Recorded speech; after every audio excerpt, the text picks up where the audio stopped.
시편 67편 1절부터 7절에 있는 하나님의 말씀을 봉독해드리고 말씀 전하도록 하겠습니다. 시편 67편 1절부터 7절에 있는 말씀입니다.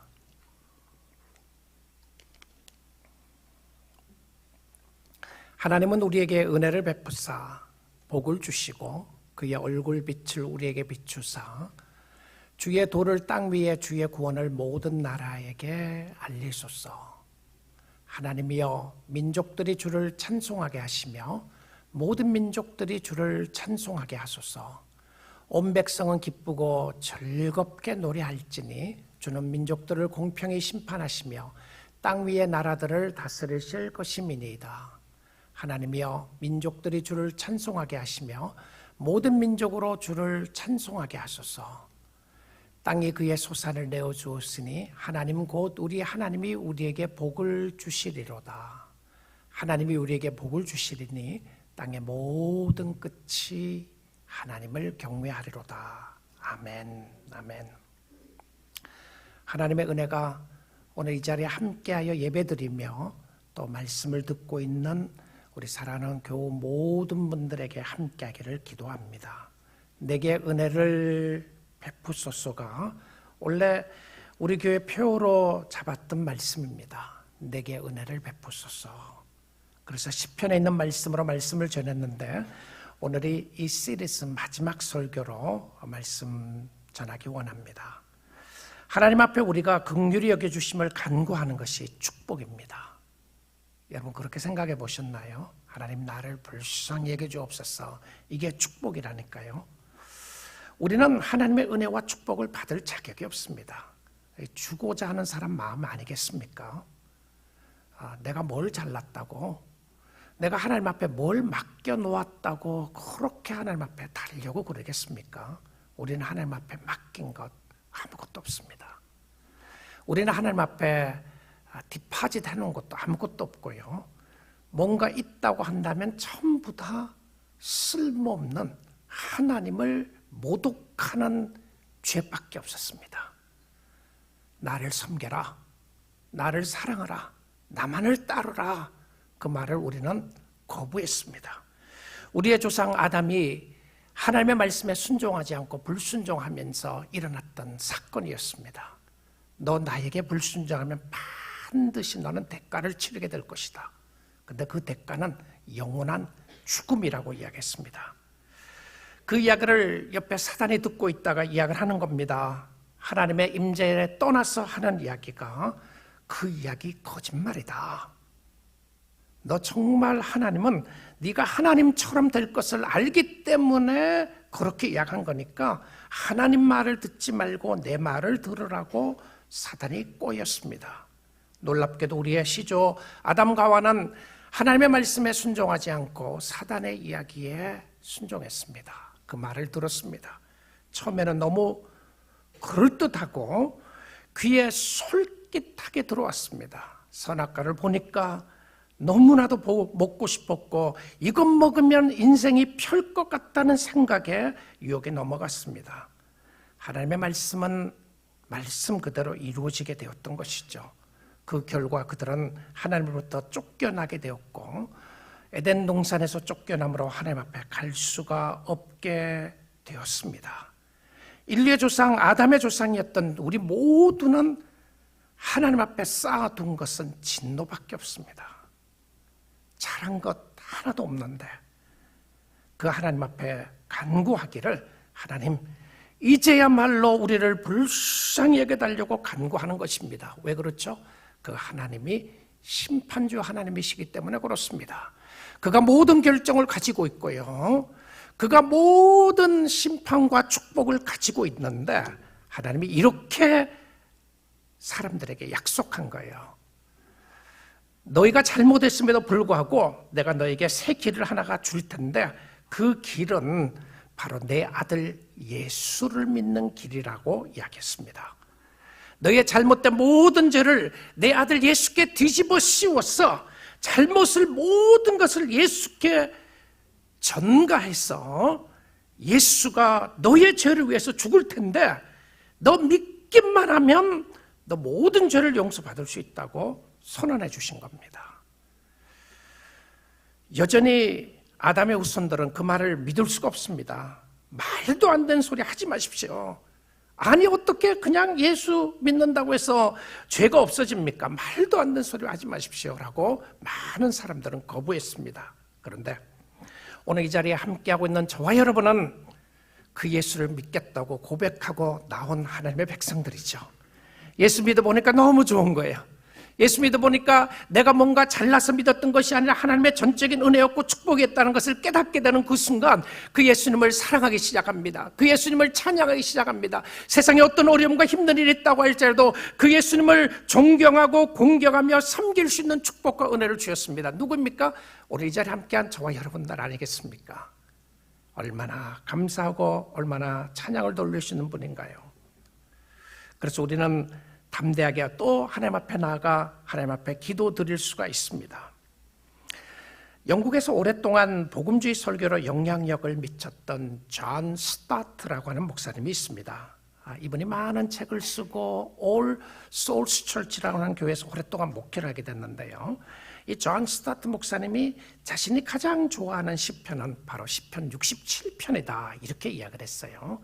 그리고 시편 23편도 있고 시편 100편도 있고 또 시편 1편도 있는데 자신이 가장 좋아하는 시편은 67편인데 이 시편을 가리켜서 존 스타트 목사님은 A Missionary Psalm 이렇게 이야기했습니다. A Missionary Psalm, 선교사의 시편이다 이렇게 이야기했어요.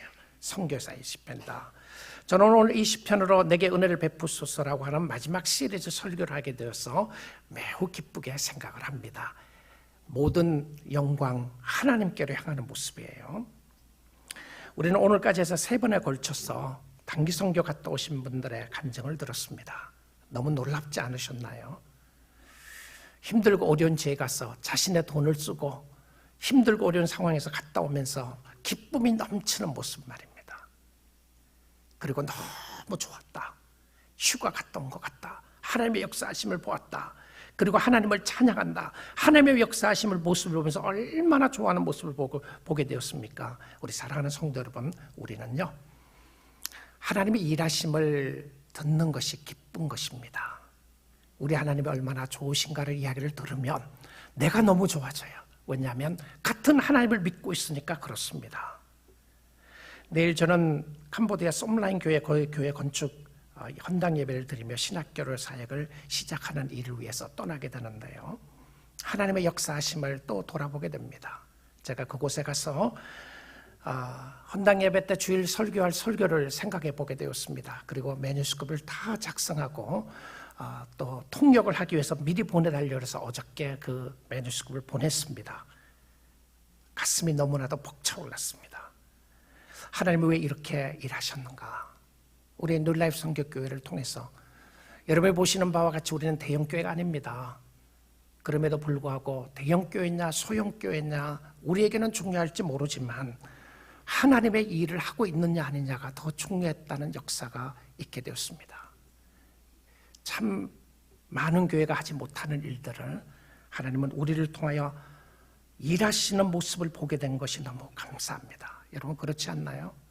오늘 커뮤니티 센터를 보면서 처음 보시는 분들 또 보셨지만 다시 깨닫게 되신 분들이 어떻게 이렇게 큰 사역들이 이루어지게 되었는가? 저는 담대하게 말할 수 있습니다. 하나님이 하신 하나님의 사역이었다고요. 그런데 하나님은 사람을 통해서 하셨습니다. 오늘 간증해 주신 것처럼 하나님이 사람을 쓰셔서 하시는데 우리 사랑하는 성도 여러분 하나님으로부터 쓰임받는 것이 최고의 기쁨입니다. 쓰임받고 있다는 사실 말입니다. 바로 오늘 말씀인데요. 이스라엘 백성들을 가리켜서 선민이라고 하는 표현을 썼습니다. 선민, 선택된 백성이라고 하는 표현이었죠. 그래서 유대인들과 이방인들을 철저하게 구분했습니다.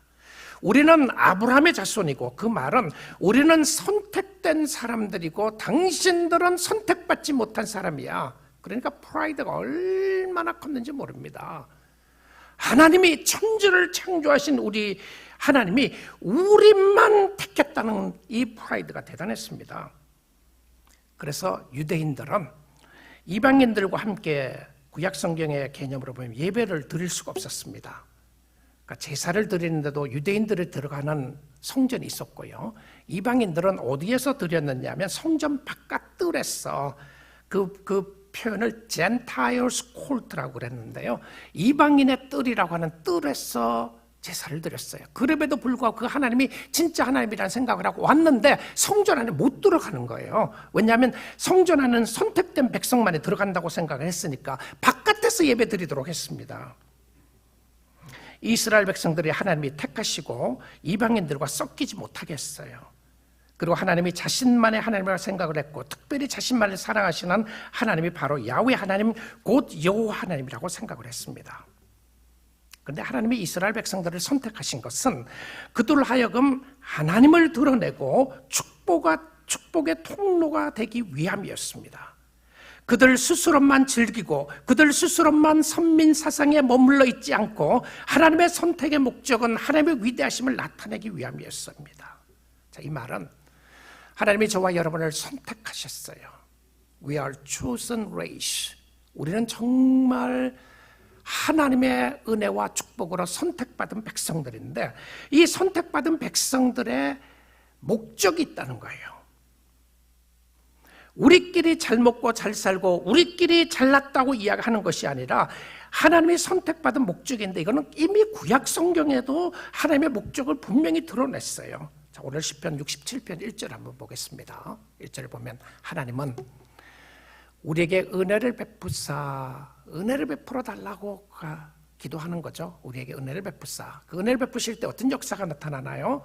복을 주시고 얼굴빛을 우리에게 비춰주소서 이렇게 이야기를 합니다. 은혜 베푸시고 복을 주시고 얼굴빛을 우리에게 비춰달라. 자, 한마디로 하면 이것은 복 주시기를 기뻐하시는 하나님입니다.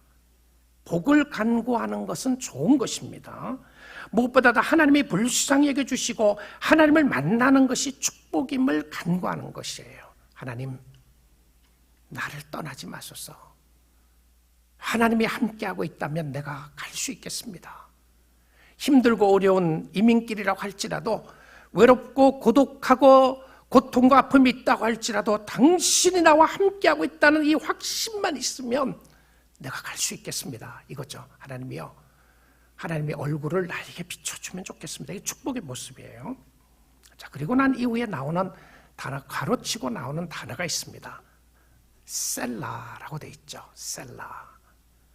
이 셀라라고 하는 단어는 잠시 멈춘다라고 하는 표현입니다. 쉼표와 같은 것이죠. 파우스를 하는 겁니다. 잠깐 멈춰놓는 거예요. 하나님은 우리에게 은혜를 베푸사 복을 주시고 주의 그의 얼굴을 우리에게 비추사 생각하라는 거예요. 하나님은 나에게 은혜 주시기를 원하는데 복을 주시기를 원하고 얼굴 비춰를 비춰주기를 원하는데 생각해봐라 이겁니다. 그리고는 다음 문장이 궁금해지죠. 그 다음에 우리에게 무슨 복을 주시려고 그러시는가. 그래서 2절 보겠습니다.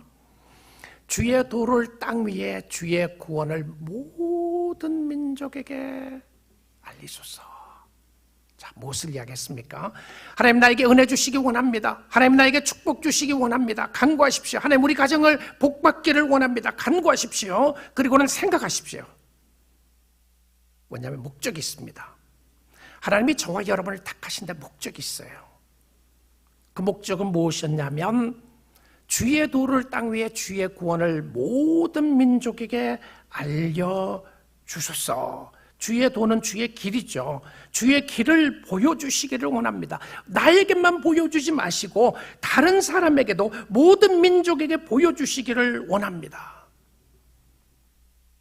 우리가 왜 알지도 못하는 캄보디아 사람, 우리 친척 한 사람도 없습니다. 캄보디아 친척인 사람 한 사람도 없어요.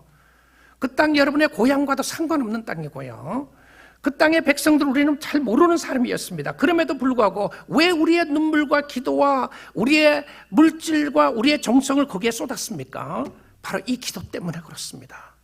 하나님이여 주의 도를 모든 백성들에게 알려주시기를 원합니다. 무엇입니까? 선택받은 것은 선택의 목적이 있습니다. 그 목적은 복을 받고 무엇을요? 복을 흘러보내기 위함이었어요.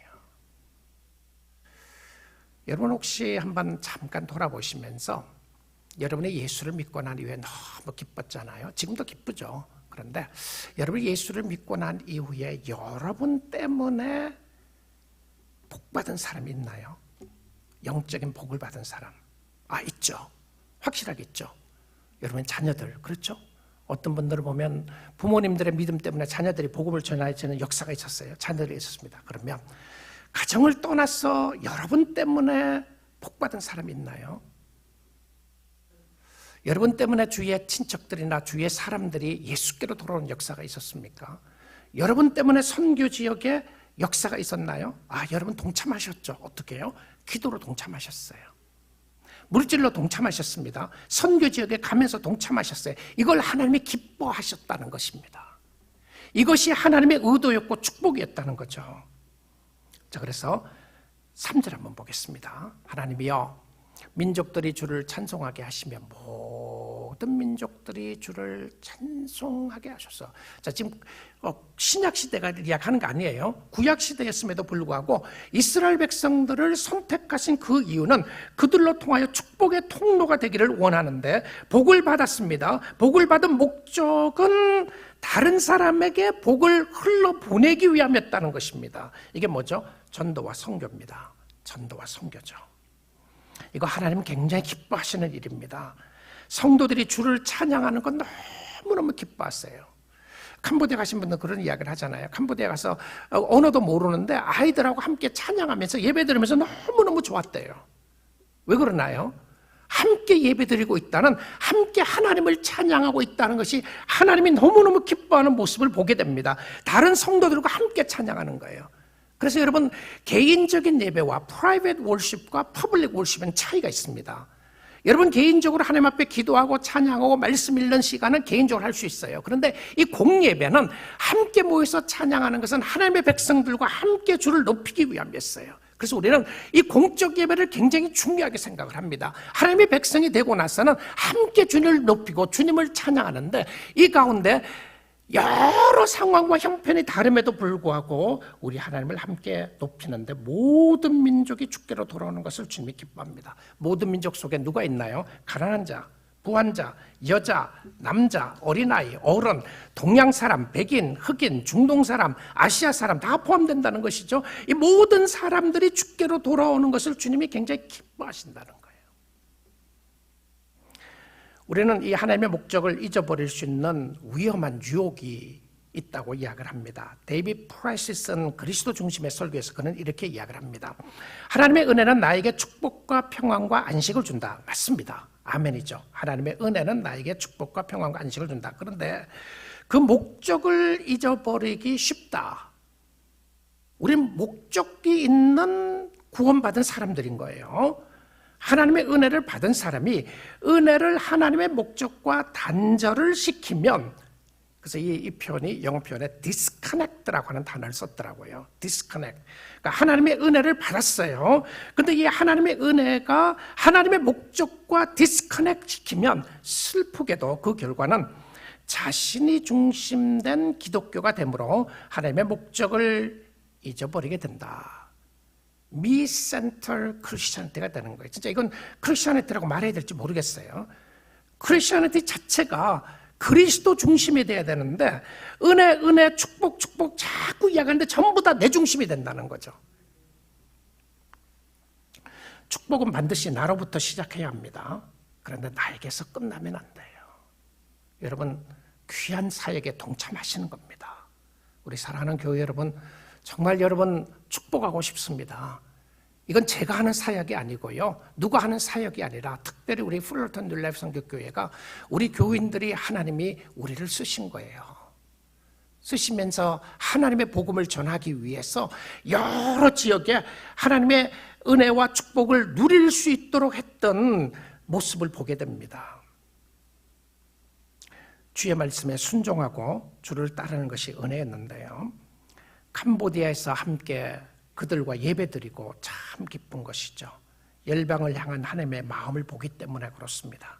영적으로 통하는 것이 있기 때문에 그런 것이죠. 시편 67편 4절입니다.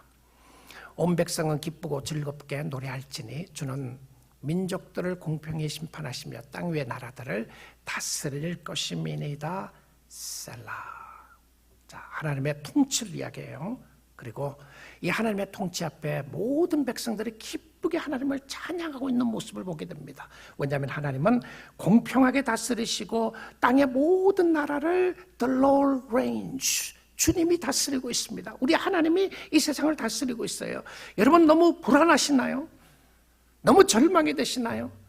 한국의 정치적인 상황, 미국의 정치적인 상황을 보면서 너무 억울하고 뭔가를 해야 될 거라는 생각이 드십니까? 하셔야죠. 기도하셔야 됩니다. 성도들은요. 그런데 정죄하거나 비난하거나 절망하고 갈라지는 거 주님이 원하지 않아요. 주의 백성들 함께 주님을 높이는 것인데, 여러분 우리의 마음속에 잊지 말아야 될 것 중에 하나가 무엇이었냐면 하나님의 통치입니다. 우리 하나님이 다스리고 있어요. 자, 여러분 여기에 평안을 얻을 수 있어요. 왜 그러냐면 우리의 가정을 보니까, 나의 가정을 보니까 힘들고 어려운 부분이 있어요. 내 주위를 보니까 정말 요동치는 모습을 보게 됩니다. 큰 풍랑이 몰려오는 것 같아요. 쓰나미가 몰려오는 것 같습니다. 실질적으로 산이 바다에 빠지게 되는 그런 역사를 시편에서도 이야기를 하고 있잖아요. 그 시편의 표현인 거죠. 얼마나 환란이 컸으면 이런 힘들고 어려운 환란이 있을 것을 이야기를 하는데, 그럼에도 무엇을 이야기합니까? 여호와께서 다스리시니 온 백성은 그 앞에서 잠잠할지어다. 무엇을 이야기해 주고 있죠? 우리의 마음속에 있는 내적인 평안함입니다. 내적인 평안함. 우리를 불안하게 하고 힘들고 어렵게 하는 요소들은 주위에 참 많이 있습니다. 그렇죠? 너무 불안하고 너무 힘들고 어려운 요소들이요. 그럴 때에 하나님의 역사하심을 바라보고 하나님을 의지하라는 것이죠. 다스리시는 하나님 앞에서 멈추어서 생각하라는 것입니다. 셀라. 누가 여러분을 다스리고 있습니까? 무엇이 여러분의 마음을 다스리고 있나요? 걱정이, 염려가 죄가 다스립니까? 하나님이 다스리십니까? 하나님이 다스리면 샬롬이 있습니다. 평강이 있어요. 나는 무엇 때문에 움직이고 무엇이 나를 주관하고 움직이고 있는가 주님 볼 수 있기를 원합니다. 멈춰 있다가 다시 하나님께 넘친 기쁨과 감사함으로 간구를 하게 되는데 5절입니다. 5절 보시면 하나님이여 민족들이 주를 찬송하게 하시며 모든 민족으로 주를 찬송하게 하소서. 누가 이 찬양을 합니까? 아브라함의 자손이 했습니다. 선택받은 이스라엘 백성들의 간구요 찬양이었습니다. 믿는 사람들의 간구였는데요, 신앙은 개인적인 겁니다. 그런데 내가 은혜 받은 것이 너무 중요하고 필요합니다. 내가 구원받는 것이 필요해요. 신앙은 개인적인 것입니다. 그러나 신앙이 개인주의가 되어서는 안 되는 겁니다. 하나님과 1대1의 관계에서 하나님을 믿어야 하고 하나님을 섬겨야 합니다. 그런데 신앙은 절대 개인주의가 되지 않기를 추구합니다. 나의 행복, 나의 축복, 나의 잘됨, 나의 기도로 끝나면 안 됩니다. 현대 그리스도인들에게 매우 위험한 모습이죠. 신앙은 처음부터 나로부터 시작해서 나로부터 끝나는 것처럼 생각하기 쉽습니다. 나로부터 시작하지만 나로부터 끝나서는 안 되는 것이 신앙인 것을 보게 됩니다. 주위의 사람들이 예수를 믿게 되고 주위가 복을 받게 되고 주위의 사람들이 세워지는 역사를 보게 되는데, 축복을 주신 이유는 축복의 통로가 되기 위해서 주셨던 것을 보게 됩니다. 이스라엘 백성들이 잘못 알았어요. 선민 사상을 잘못 이해했었습니다. 오늘날 기독교의 그리스도인들이 자신이 예수를 믿게 된 것을 잘못 오해하고 이해하지 못했던 모습을 봅니다. 창세기 12장 1절부터 3절 보겠습니다. 여호와께서 아브라함에게 이르시되 너는 너의 고향과 친척과 아버지의 집을 떠나 내가 네게 보여줄 땅으로 가라. 2절입니다. 내가 너로 큰 민족을 이루고 네게 복을 주어 네 이름을 창대하게 하리니 너는 복이 될지라. 그전 성경에서는 복의 근원이 될지다 이렇게 이야기했죠. 그런데 지금 이 새롭게 번역된 성경에서는 너는 복이 될지다. 너가 복이다. 근데 복이 누구였습니까? 하나님이었죠. 그렇죠? 내가 너를 크게 이루고 네게 복을 주어 내 이름을 창대하게 하리니 너는 복이 될지라. 그 다음 구절입니다. 너를 축복하는 자에게는 내가 복을 내리고 너를 저주하는 자에게는 내가 저주하리니 땅의 모든 족속이 너로 말미암아 복을 얻을 것이라 하신다. 결과적으로 이 아브라함의 축복을 받은 사람은 누구였습니까? 오실 메시아였던 것이죠. 예수입니다. 자, 예수님이 오시고 난 이후에 살고 있는 우리는 우리의 최고의 축복은 예수입니다. 예수예요. 우리 사랑하는 성도 여러분, 예수 놓치면 다 놓치는 겁니다. 평안 붙잡으려다가 예수 놓치고 이 땅에서 편안하게 살고 싶다는 이유 때문에 예수 놓치고 나의 쾌락과 명예를 추구하다가 예수 놓치면 다 놓치는 거예요. 그런데 오늘 이 아침 시간에 여러분이 예수 꼭 붙잡으면 다 붙잡고 있는 겁니다. 지금 현재 상황이 어떠하다고 할지라도 그 현재 상황이 너무 괴롭고 힘들고 어렵다고 할지라도 그 현재 상황 때문에 예수 놓치지 말고 그 상황과 형편 속에서 주를 의지할 수 있기를 주님의 이름으로 축복드립니다. 하나님이 붙잡고 있는 거죠. 자, 하나님의 축복을 받은 사람은 이렇게 살아나가는 것을 보게 됩니다. 내가 하나님의 축복을 받았어요. 그리고 축복의 통로로 쓰임받기를 원합니다. 그러면 그것이 무엇인지를 오늘 본문 마지막 절에서 이렇게 이 시편은 결론을 내립니다. 하나님이 우리에게 복을 주시리니 땅의 모든 끝이 뭐라고요? 하나님을 경외하리로다. 여러분 이게 참 중요한 단어인데요. 내가 복을 받아서 복을 누리고 복의 통로가 되기 위한 사람인지 아닌지를 어떻게 확인할 수 있느냐 하면 여호와 하나님을 경외하는지 안 하는지를 보게 됩니다. 자, 여호와 하나님을 경외한다는 말이 무슨 말이죠? 경외한다. 이건 존중한다. 존귀하게 여긴다. 이런 표현이에요. 제일 귀하게 여긴다. 제일 값어치 있게 여긴다고 하는 표현이 경외한다고 하는 표현입니다. 하나님 당신이 최고입니다라고 말은 했는데 실질적으로 나의 최고는 내가 가지고 있는 돈입니다. 그러면 하나님이 최고가 아니에요. 하나님 내가 당신을 경외합니다라고 말은 하는데 나의 최고는 내 자존심이에요. 이 자존심 꺾일까 봐 못하는 거예요. 너무 힘들고 어려워합니다.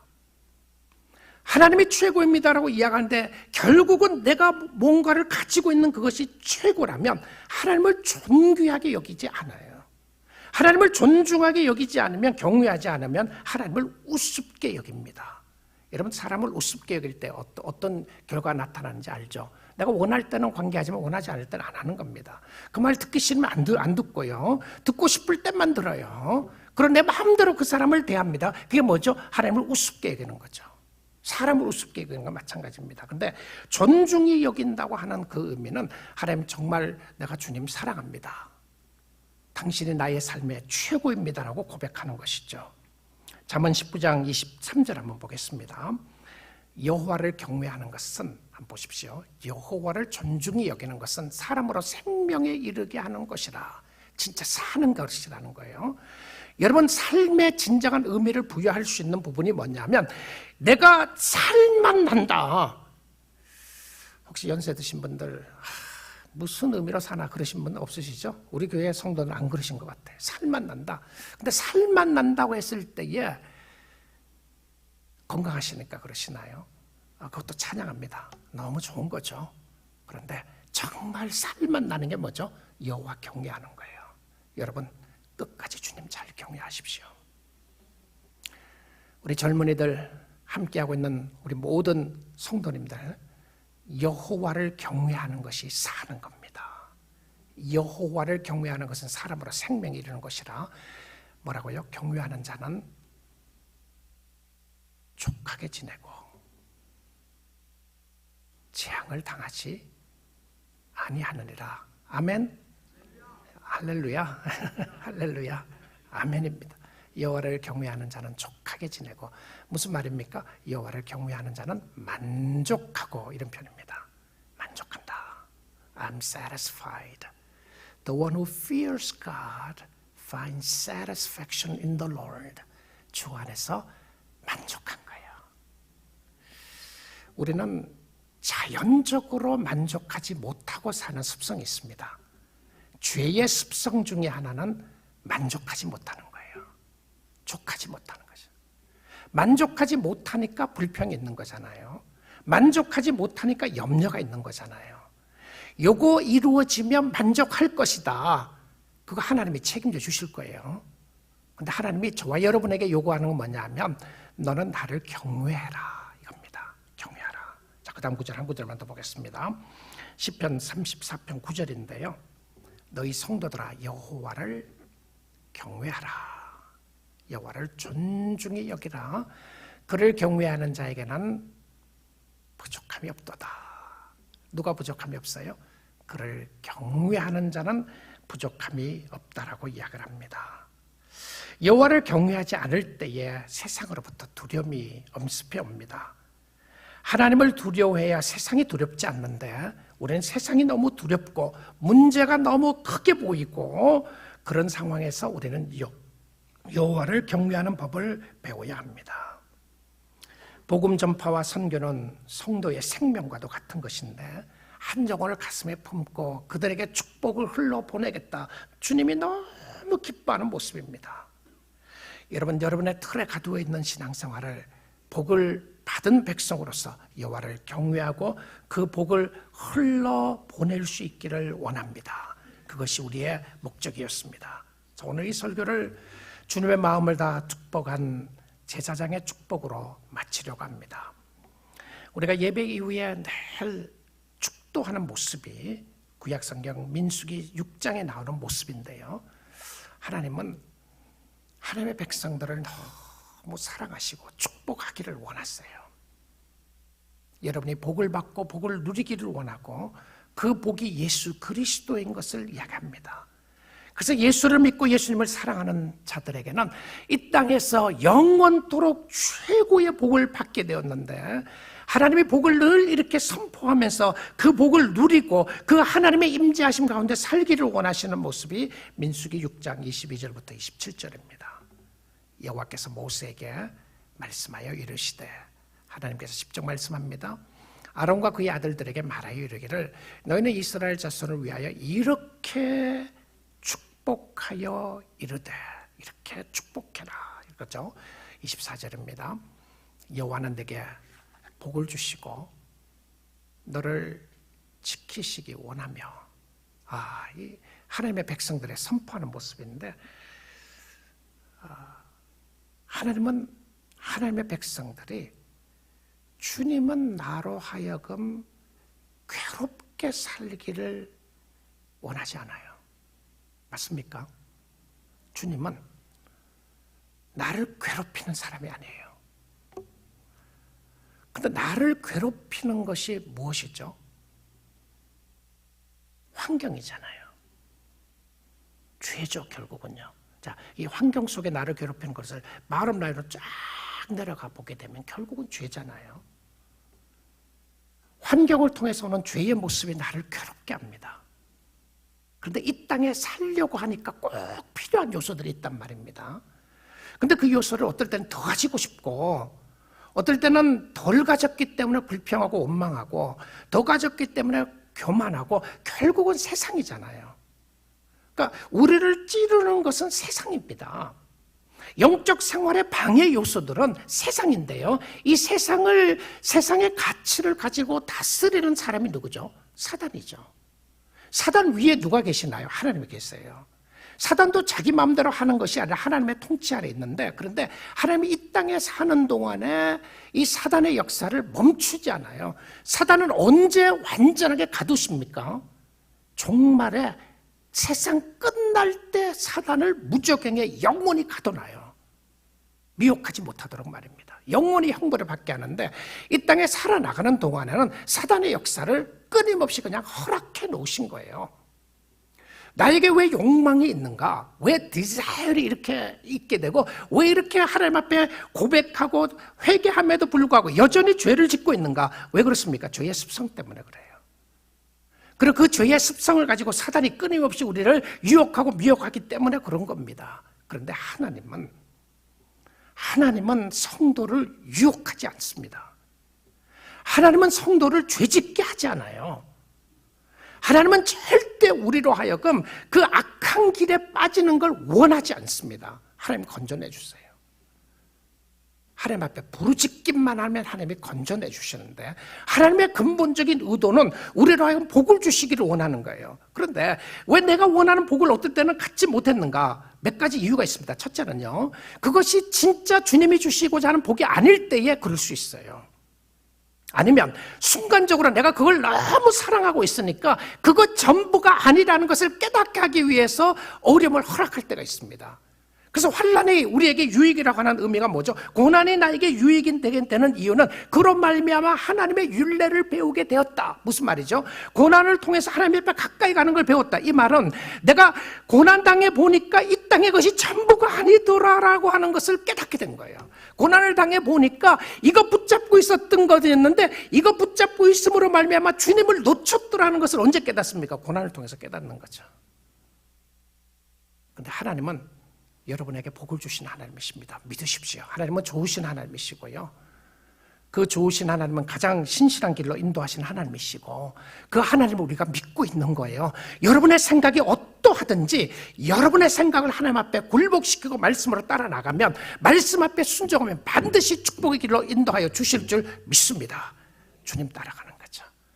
여호와는 내게 복을 주시고 너를 지키시기를 원한다. 하나님의 디자이어입니다. 하나님 뭘 원하신다고요? 하나님 우리 지키고 싶은 거예요. 여러분 뛰쳐나가면 안 돼요. 자꾸 교회는 뛰쳐나갔다가 다시 오는 곳이잖아요. 다시 모여서 하나님 앞에 다시 오겠습니다. 하나님 품으로 들어가겠습니다. 하나님의 지키심 안에 있겠습니다. 이걸 고백하는 것이잖아요. 자, 25절입니다. 여호와는 그의 얼굴을 너에게 비추사 나에게 비추사 은혜 베푸시기를 원하며 복 주기를 원하시는 하나님을 이야기하죠. 은혜 주시기를 원하시며 26절입니다. 여호와는 그 얼굴을 내게로 향하여 드사 평강 주시기를 원하노라 할지니라 하라. 여기까지가 축복이죠. 축도입니다. 그 다음에요. 그들은 이같이 내 이름으로 예수의 이름으로 이스라엘 자손에게 축복할지니 내가 그들에게 복을 주리라. 아멘입니다. 축복받고 축복의 통로로 쓰임받았어. 예수 때문에 행복하고 예수 때문에 기쁘고 오늘도 예수 의지하고 사랑하는 믿음의 공동체 여러분 다 될 수 있기를 주님의 이름으로 축복드립니다. 아멘. 기도하겠습니다.